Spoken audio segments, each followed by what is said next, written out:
Number 11, Tango TV.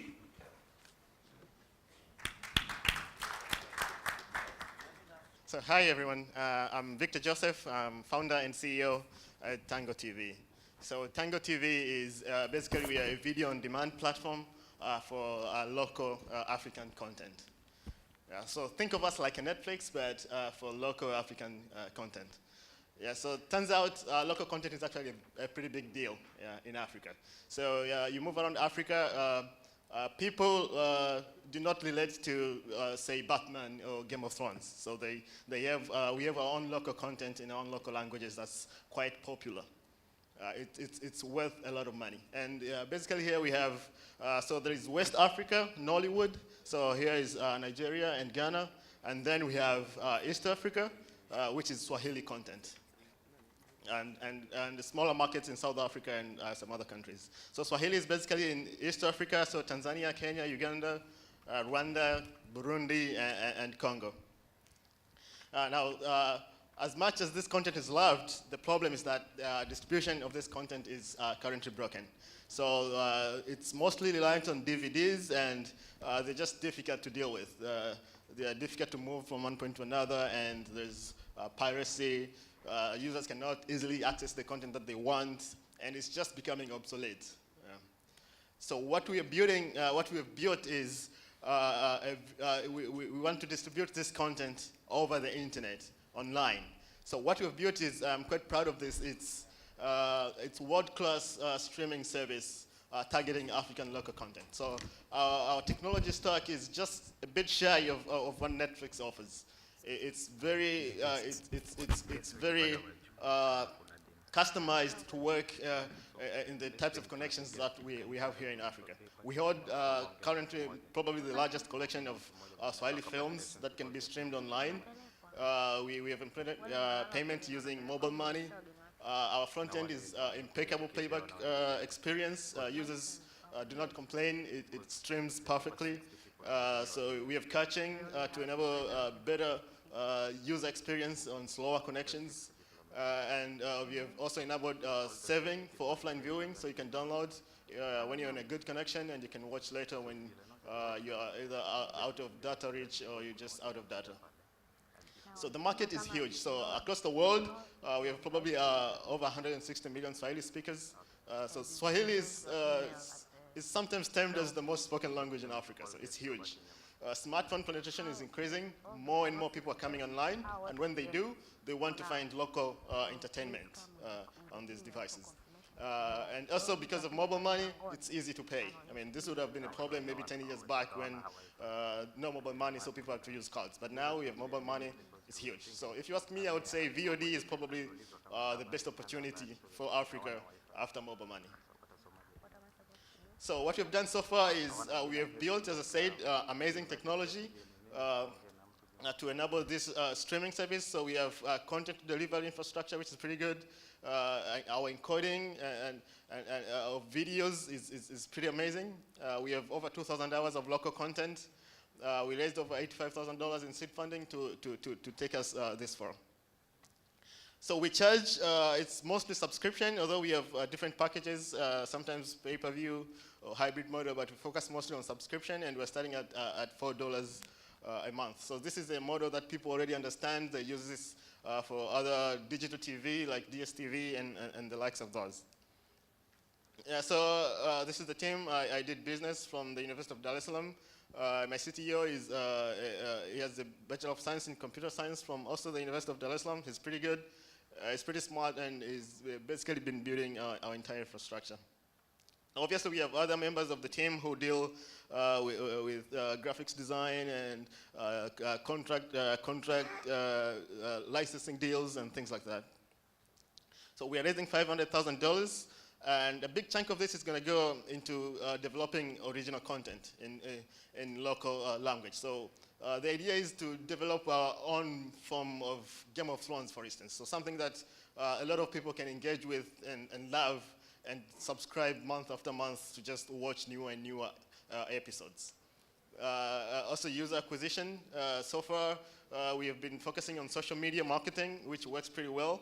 So there are points where we used $5 of marketing on Facebook and Instagram, and we would get 250 to 300 downloads. So our user acquisition is pretty low, around $0.016, so it's pretty low. And also we want to expand across East Africa. So although they speak the same language, there's some cultural differences if you go to Kenya and Uganda. So what we want to do is try to converge these different cultures and develop content that both of these cultures can relate to and love and pay to view. So that's Tango TV. Thank you very much.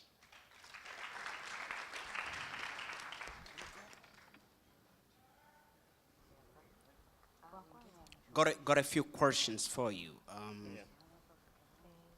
One will be how many movie rights do you have right now, and how do you deal with the content rights? Oh yeah. So what we've done so far. Can I just do the question and then you can pick them as you go? If I can just do all of them and then, or that will mix you up. No, I prefer to answer one at a time. Okay. Yeah. So what we do is there are two models here.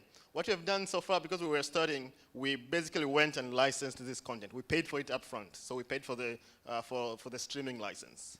All right, so we heard, as I said, over 2,000 hours of local content. But because of financial strengths, so what we do now is we try to strike revenue share deals. So we have an algorithm that will determine how much a content owner is paid depending on how much time people have spent viewing it. Yeah, so it's a revenue share. Although we prefer the licensing better, but you gotta have money to pay for content up front. The $4 allow how many movies, how many streams a month? As many as you want. So you're a member for the month if you pay for $4.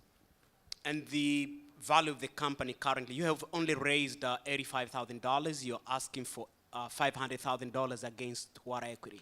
Oh yeah, so we are looking at a pre-money valuation of 1.5 million.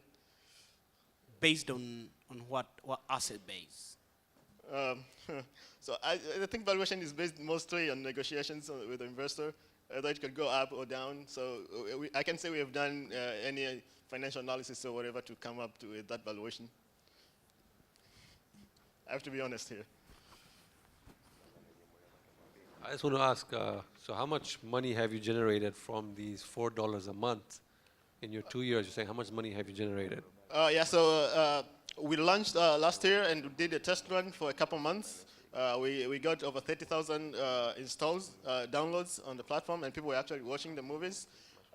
This was before we had the money, so our server costs were very high. So we had to shut down for several months until we raised, we got the money to pay for the servers and everything. So that's when we revamped our entire infrastructure and we relaunched not very long ago. So we don't have a lot of data on that yet.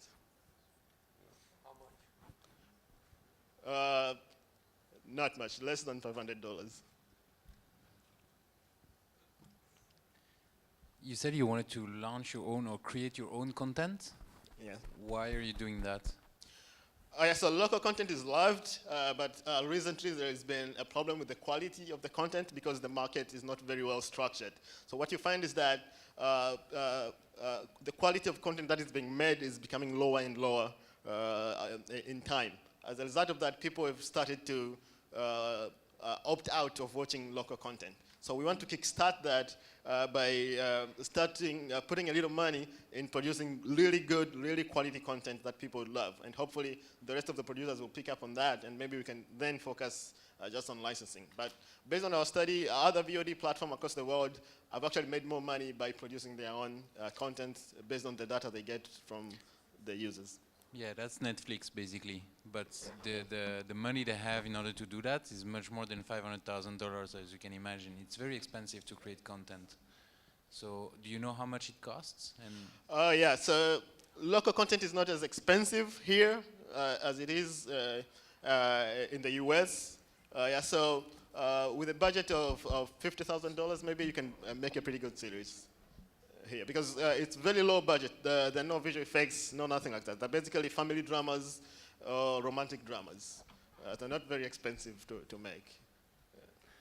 If I can give you a suggestion or an advice, instead of, producing content for series and I would say commercial activities is great, but you should consider as well using the fact that by producing content in Swahili, you are actually reaching out areas like rural areas, population. I mean, consider producing content which basically vehicles messages for financial inclusion, for example. You know, Yes, so you can actually get money from organizations who want to pass a message rather than producing a TV show. Okay, well, that could be another stream of business, because if you get the technology and you're specialized in that, that could be, you know, a source of an interesting source of income. Yeah, thank you very much. Thank you very much, Tango TV.